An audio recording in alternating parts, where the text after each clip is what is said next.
Welcome back to SEO Foundations. My name is Kathy, and we're going to go through in this lesson how to set up the SEO for WordPress by Yoast plugin. First of all, in the dashboard, I don't think there's much we really need to cover in that. It will give you little notifications if something isn't set up properly. Let me see.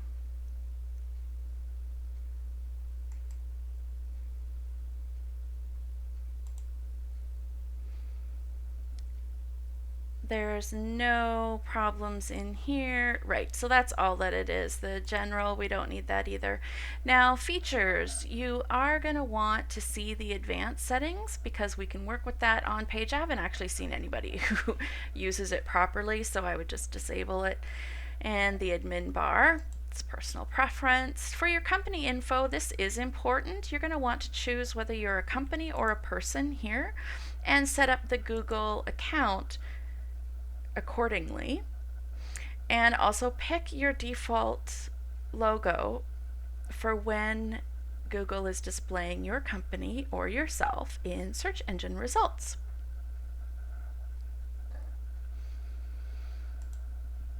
Now, if you don't know where to put your verification tags, you can put them here.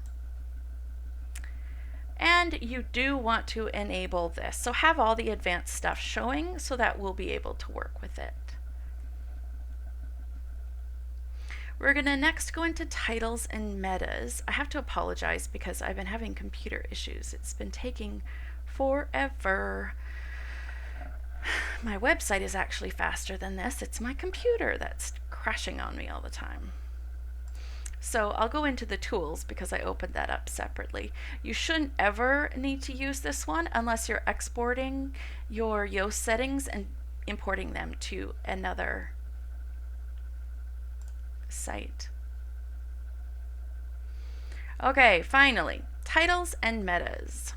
These are your meta description is what it's talking about. Now, anything you put in here will be overwritten by a post or page title or meta. So these are just the defaults in case you don't have the meta completed or the title. I do recommend readability. This will judge your sentences whether your vocabulary is on a grade 3 level. We don't want to go too long sentences, too big of a vocabulary because people are in a hurry. We absolutely want the keyword analysis. That's what we're going to talk about for several of the upcoming lessons. Now, the home page gives you a title and a meta description template. This will overwrite, or no, the one in your settings under general will overwrite this one. So you don't necessarily need to have it. Now, under post types, people sometimes like to put the post title and then they like to put the website title after that. I don't really know why. It kind of looks spammy. If you want to put the keywords in there, you can, but Google's smarter than that. Now, this meta description template, you can fill this out just in case you don't have it filled out on every page, but you're going to have it filled out on every page because that's better. So, of course, we want this to show. Whether or not you want the date is totally up to you. I want lots of my stuff to be evergreen, so I hide that for search results. And then also complete the title and meta for pages, media, and any other post types that you have in there. Taxonomies is how our sites are organized. Now on this one, the title isn't going to be self-explanatory, so I do include my site name. You can also include a meta description here, which would be a really good idea actually, because not many of us fill out the category meta description, and for any of these other ways that we can organize our sites. Now, archives is a little bit trickier. If you are the only author, as I am for my blog, I don't want a blog archive and an author archive because they will be identical because I'm the only author. So I've disabled one of them. So have only one of these enabled if you are a single author.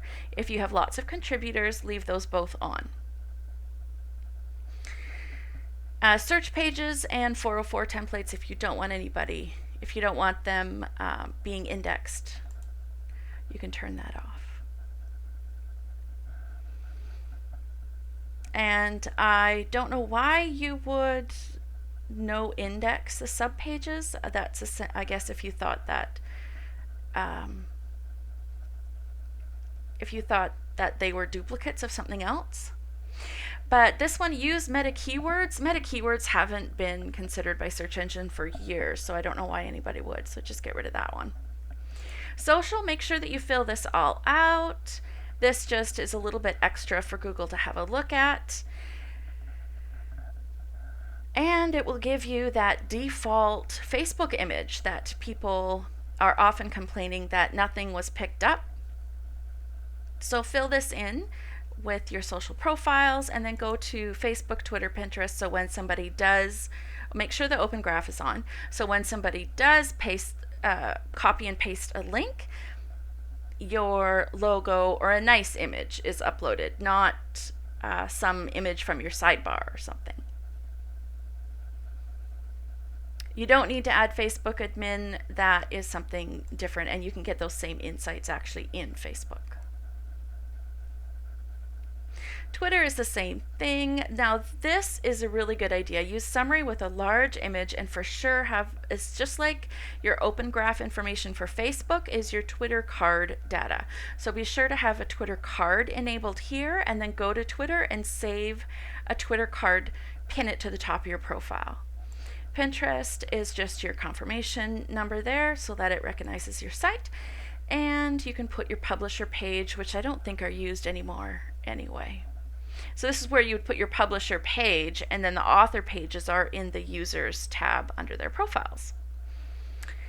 Next, it's very important to have your XML sitemap. Now this is different from a website sitemap, which will have all your post and pages listed in a pretty little organized fashion.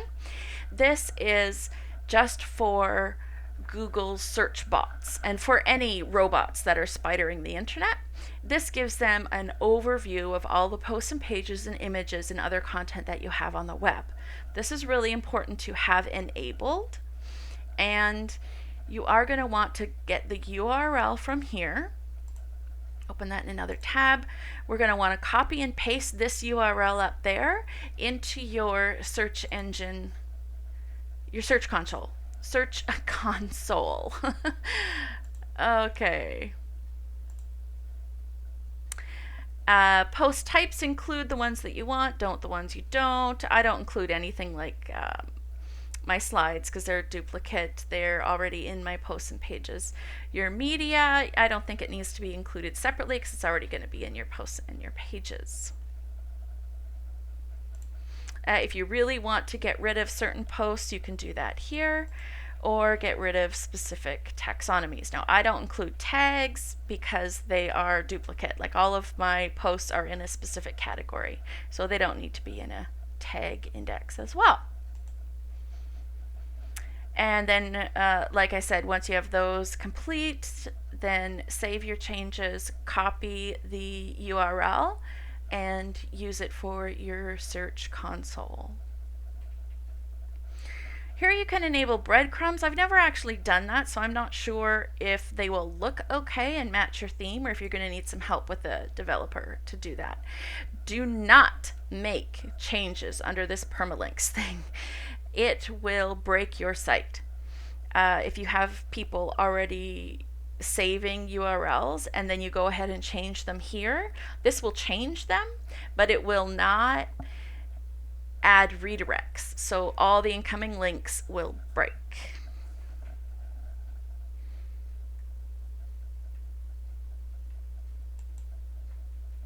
And here you can just add a copyright statement to the bottom of your feed. If you like, you can add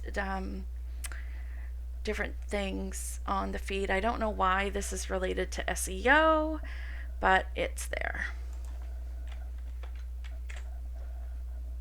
I might as well do that while I'm there. You can also connect your search console, which just gives you an easier way to get through to your console. We're going to do that tomorrow during our next session. We're going to go through all of the settings that you need for your search console. This is really important stuff to get right. We will get into the meat and potatoes, but you have to have this set up, and just getting this right will give your site a huge boost. See you next time.